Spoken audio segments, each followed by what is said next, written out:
Hello, Assalamu alaikum. Welcome to my channel. My name is Mohammad Danish Gazdar. I am a fellow member of ACCA. So today we are going to discuss about right issue process in the SCCP. Right issue जो है वो क्या होता है और वो किस तरीके से होता है, उसके जो प्रैक्टिकल एस्पेक्ट्स हैं वो क्या है, उसको हम डिस्कस करेंगे। उससे पहले हम ब्रीफली थोड़ा सा देख लें कि राइट इशू क्या चीज़ होती है। So first of all, sources of finance.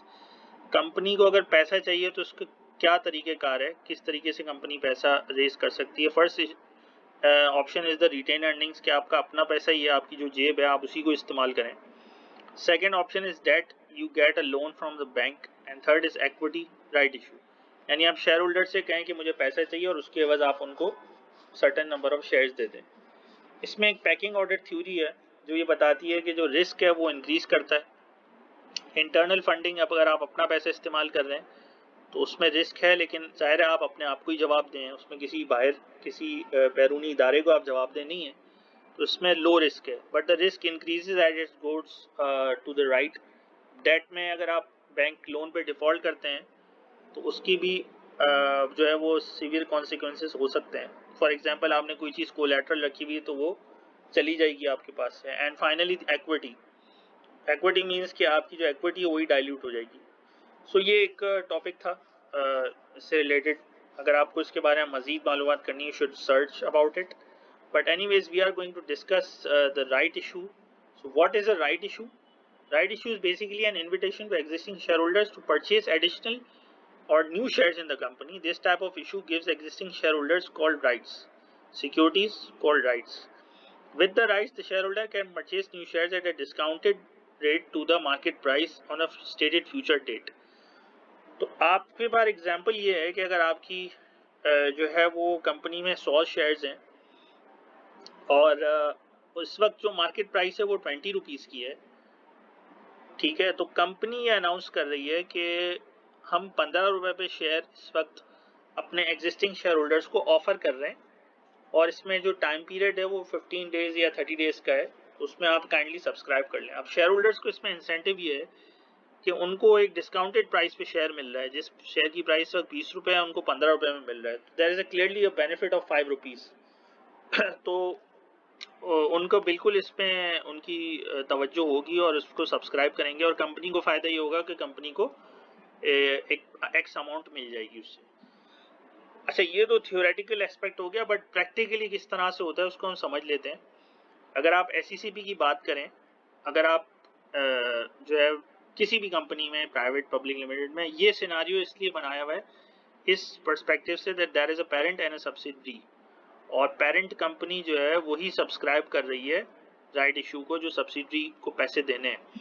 So basically the first step would be the board approval by the parent company.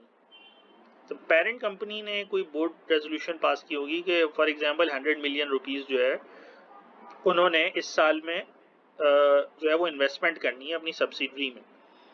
Second step would be that the subsidiary would pass a board resolution confirming or ratifying the same. उसके बाद हम documents पे आते हैं। Documents जो है, पहला document letter of right है। लेटर ऑफ राइट क्या चीज़ है कि उसमें बेसिकली जो कंपनी है, जो सब्सिडरी है, वो अपनी तरफ से एक लेटर लिख रही होगी अपने शेयर होल्डर्स को। इन दिस केस, क्योंकि मेजॉरिटी जो उसका शेयर होल्डर है वो पेरेंट ही है, तो उसको वो लेटर लिख रही होगी टू एक्सेप्ट एक्सेप्टेंस का, कि अगर आप इस पर एक्सेप्ट करते हैं तो ये आपको हम इशू कर रहे हैं।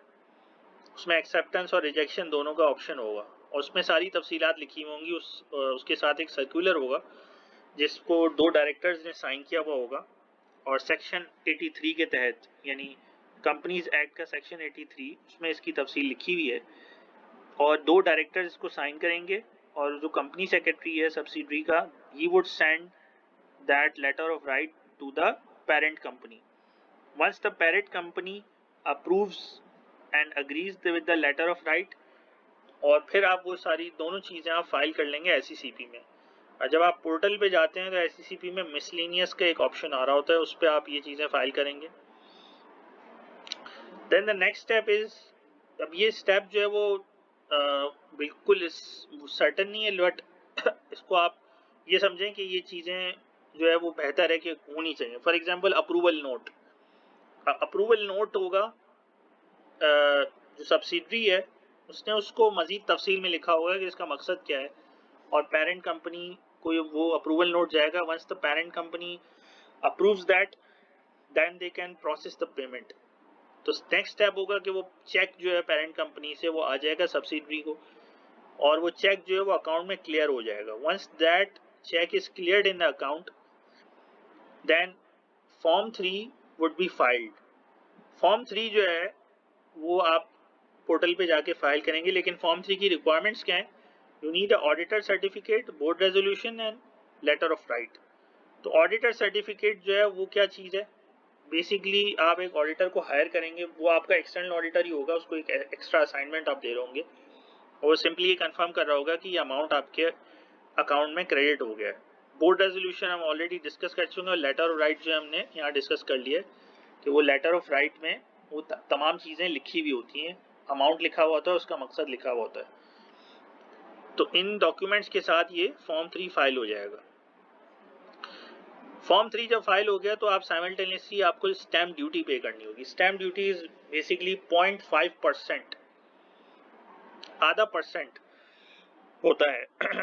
तो अगर आपकी फॉर एग्जांपल 100 मिलियन की अमाउंट है तो आपका वो तकरीबन बनेगा 0.5 मिलियन, यानी 5 लाख रुपए आपको स्टैम्प ड्यूटी पे करनी होगी.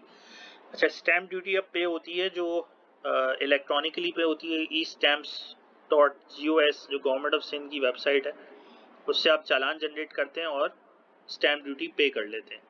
जब आप पे करते हैं तो आपके पास उसकी स्टैम्प का वो जो इलेक्ट्रॉनिक उसका जो नंबर है ना, रिसीट नंबर वगैरह, वो आपके पास आ जाता है. तो आप फिर नेक्स्ट स्टेप में आप करेंगे ये कि आप शेयर सर्टिफिकेट प्रिंट करेंगे. शेयर सर्टिफिकेट क्या होता है? Basically it's an evidence that the XYZ share holder ons this certificate. उस सर्टिफिकेट पे आप ये चालान नंबर भी मेंशन कर लेंगे. उसका मकसद ये होगा कि आपने वो स्टैम्प ड्यूटी वगैरह पे कर ली है. So you are compliant with the applicable rules and regulations. So this is a process briefly about the right issue. अब ये सिनारियो थोड़ा सा इसमें एडिशन भी हो सकता है कि number of share holders increase कर जाएं. फॉर एग्जांपल यहाँ तो एक की बात हो रही है ना, अब अगर मल्टीपल हो, लेकिन प्रोसेस जो है वो मोर लेस सिमिलर रहेगा. इसमें लेटर ऑफ राइट होगा, सर्कुलर होगा, और फॉर्म 3 फाइल होगा, ये सारी चीज़ें सेम रहेंगी. और शेयर सर्टिफिकेट्स प्रिंट होंगे, तो ये भी चीज़ रहेगी. बस ये ब्रीफली था. अगर आपके कोई क्वेश्चंस हो तो आप इस पर ज़रूर शेयर कीजिएगा. Thank you.